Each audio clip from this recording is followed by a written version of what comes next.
Steelers moved to 10-7.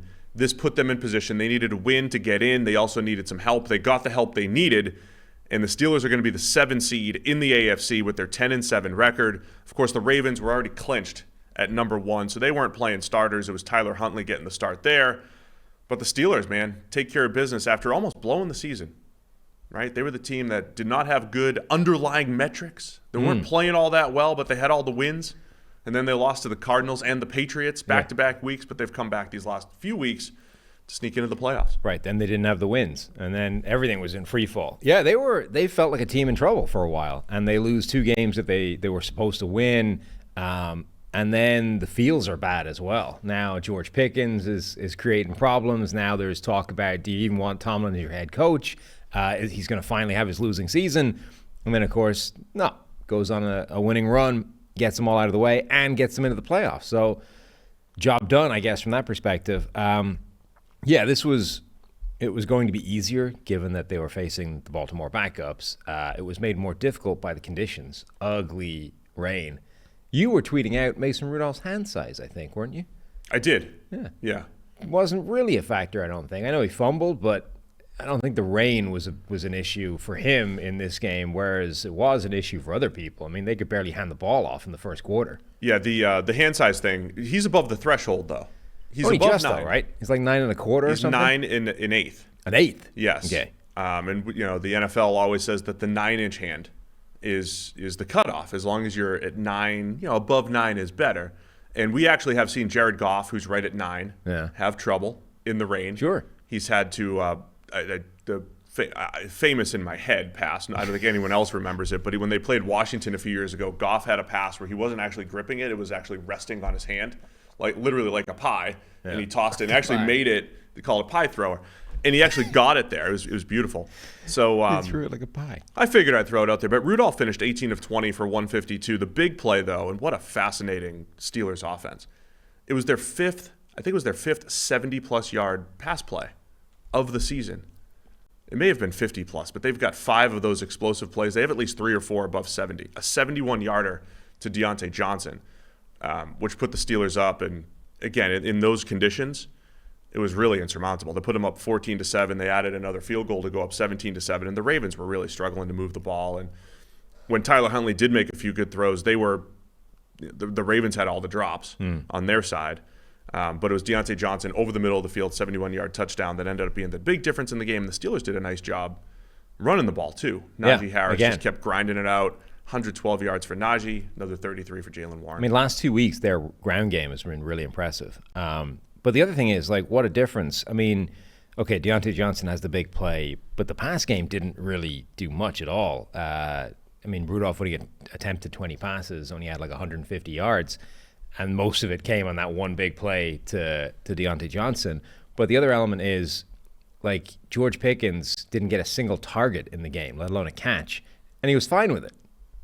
They won. They got to the playoffs. George Pickens seemed cool. Whereas earlier in the year, there have been games where Pickens is not involved. They're struggling to move the ball, and he's visibly pissed off on the sideline, doing the whole pouting thing. And they're like, uh-oh, we got to deal with Pickens, get him involved. I mean, they didn't have him involved at all in this game, and nobody cared because apparently winning cures all. Tomlin got to him. He got to him. Maybe. Or maybe just, winning the game is the thing, not whether he's the cause or not. If you've looked at PFF grades and wondered why Mason Rudolph at 18 for 20 does not have a good passing grade, there's 2 turnover-worthy plays in there. A pass over the middle that with a dropped interception that the safety would have had a nice little run after the catch had he picked it off.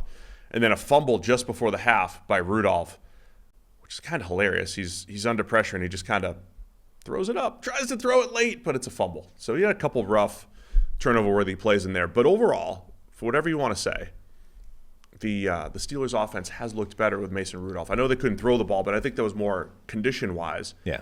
He has done something. Something's been better about this offense with Rudolph there. I don't think it's going to carry them that far through the playoffs or anything like that, but it has been better these last few weeks. These playoffs are so wide open, though. Any team winning any game at least once doesn't shock me. No, Like, I know. if you I told mean, I'm not going to doubt like, I don't anything think can happen. Yeah, I don't think Pittsburgh or Tampa Bay or a couple other teams are good caliber playoff teams. But if you're telling me they're making it through the wild card round, I'm not in the least bit surprised. So the biggest story for Pittsburgh coming out of this, besides making the playoffs, getting the help that they needed, was T.J. Watt. So he's going to finish. He has 2 sacks in this game to finish his league-leading total, whatever that number was, by the NFL. But he's led the league. One was a cleanup. One was really clean, a clean win off the edge. But T.J. Watt injured at the end of the game, knee injury. It's was it an MCL, I believe?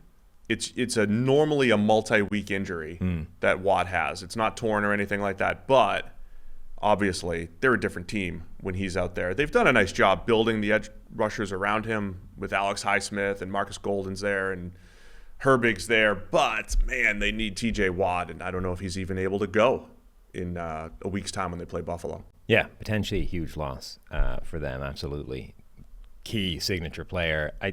They're better. I think they're better equipped this year to deal with his loss than they have been in the past, but it's still a huge loss. I mean, there's no way around that.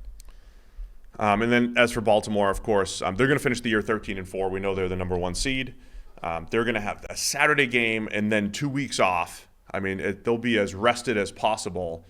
The one thing to keep an eye on, the last time Baltimore had the number 1 seed, they lost in the divisional round to the Tennessee Titans. It's the annual debate about rest, being rusty, being staying sharp versus being healthy, and Baltimore's gonna we're gonna see because they rested a lot of players in this game. Yeah, I mean they still played quite a off. lot of players as well. You have to. I mean you can't rest everybody. It's difficult to rest everybody, as we always say. Gus Edwards got a lot of work. Isaiah Likely got some work. Isaiah Likely, by the way, his touchdown catch was ridiculous. Yeah. Like rides, makes a nice catch to begin with. Rides a hit, like spins towards the goal line and then extends over for the touchdown.